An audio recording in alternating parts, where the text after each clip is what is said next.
ચંદ્રગુપ્તે તેના જીવનના અંતિમ સમય જૈન મુનિ ભદ્રભાવ સાથે મૈસૂરના શ્રવણબેલગોળા ખાતે વિતાવ્યા. ઈસવીસન 297માં તે મૃત્યુ પામ્યો. ચંદ્રગુપ્તે 24 વર્ષ રાજ્ય કર્યું અને છેલ્લા વર્ષોમાં તેણે જૈન ધર્મ અપનાવ્યાની વાત જૈન પુરાણોમાં મળી આવે છે. ભારતમાં મૌર્ય વંશની સ્થાપના પહેલાંનો ઇતિહાસ આદિ ઇતિહાસ તરીકે ઓળખવામાં આવતો હતો. આ લાઈન યાદ રાખવાની કે મૌર્ય વંશની સ્થાપના પહેલાંનો ઇતિહાસ એટલે આદિ ઇતિહાસ. મૌર્ય વંશની સ્થાપના ચોક્કસ અને આધારભૂત માહિતી વિવિધ સ્ત્રોતોમાંથી મળી આવે છે. ચંદ્રગુપ્ત મૌર્ય દ્વારા વિષ્ણુગુપ્ત એટલે ચાણક્યની મદદથી સ્થાપવામાં આવેલું મૌર્ય સામ્રાજ્ય ભારતનું પ્રથમ ઐતિહાસિક સામ્રાજ્ય હતું. મૌર્ય વંશની જાણકારી મેળવવાના સ્ત્રોત અનેક છે. એની અંદર મુદ્રા રાક્ષસ યાદ રાખવાનું, જેની રચના વિશાખાદત્ત દ્વારા કરવામાં આવી હતી અને આ એક નાટક હતું જેની અંદરથી આની માહિતી મળી આવે છે. ગ્રાન્ડ ટ્રંક રોડ, જેને GTR પણ કહેવામાં આવે છે, એશિયા ખંડનો સૌથી જૂનો અને લાંબો મુખ્ય રોડ છે. આ રોડનું નિર્માણ સૌપ્રથમ ચંદ્રગુપ્ત મૌર્યના સમયમાં થયું હતું. તે તામ્રલિપ્તથી થઈને તક્ષશિલા અને તક્ષશિલાથી થઈને મધ્ય એશિયાને જોડતો હતો. તે સમયે ગંગાના મેદાનથી ગાંધાર સુધી આ રોડ વિસ્તરેલો હતો. શેરશાહ સૂરીએ પોતાના શાસનકાળ દરમિયાન આ રોડનું પુનઃનિર્માણ કરાવ્યું હતું. તો શેરશાહ સૂરી યાદ રાખવાનું, ચંદ્રગુપ્ત મૌર્ય યાદ રાખવાના. અંગ્રેજ શાસનકાળ દરમિયાન ડેલહાઉસીએ કોલકાતાથી પેશાવર સુધી કોના શાસનકાળ દરમિયાન?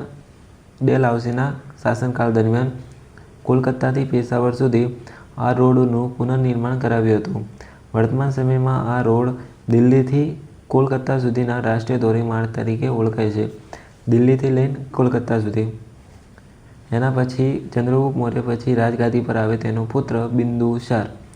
ઈસવીસન પૂર્વે 297થી લઈને 273. ચંદ્રગુપ્તના અવસાન બાદ તેનો પુત્ર બિંદુસાર મગધની ગાદી પર આવ્યો હતો. પિતા ચંદ્રગુપ્ત તરફથી વારસામાં મળેલું વિશાળ સામ્રાજ્ય યથાવત ટકાવી રાખી તેની ભેટ પુત્ર અશોકને આપી અને એ બિંદુસારની મોટામાં મોટી સિદ્ધિ ગણી શકાય છે. એટલે કે જે પણ પિતા દ્વારા મળેલું હતું તે એમને રાખ્યું અને તે જ રાજ્ય અશોકને આપ્યું હતું. બિંદુસારના શાસનકાળ દરમિયાન રાજકુમાર સુશીલની તક્ષશિલા અને રાજકુમાર અશોકની અવંતીના રાષ્ટ્રીયપાલ એટલે કે રાજ્યપાલ તરીકે નિમણૂક કરવામાં આવી. તેના બે પુત્ર હતા, એક રાજકુમાર સુશીલ અને રાજકુમાર અશોક. અશોકને અવંતી આપવામાં આવ્યું, અશોક અવંતી, અને રાજકુમાર સુશીલને તક્ષશિલા આપવામાં આવ્યો. સુશીલના સમયની અંદર તક્ષશિલામાં થયેલા બળવાને નિયંત્રિત કરવામાં તે નિષ્ફળ રહ્યો. સુશીલના સમયની અંદર તક્ષશિલામાં જે બળવો થયો તેની અંદર તે કાબૂમાં કરી શક્યો ન હતો. તો તે કાબૂમાં કોણે કર્યો? અશોકે કર્યો અને તેને પાર પાડ્યો, એટલે કે તેને સફળતાપૂર્વક જીત મેળવી.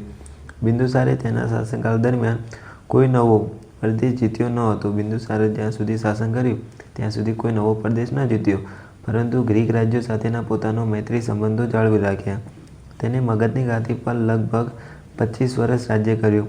તેના પિતા જેને ચંદ્રગુપ્ત, જેને 24 વર્ષ રાજ્ય કર્યું હતું.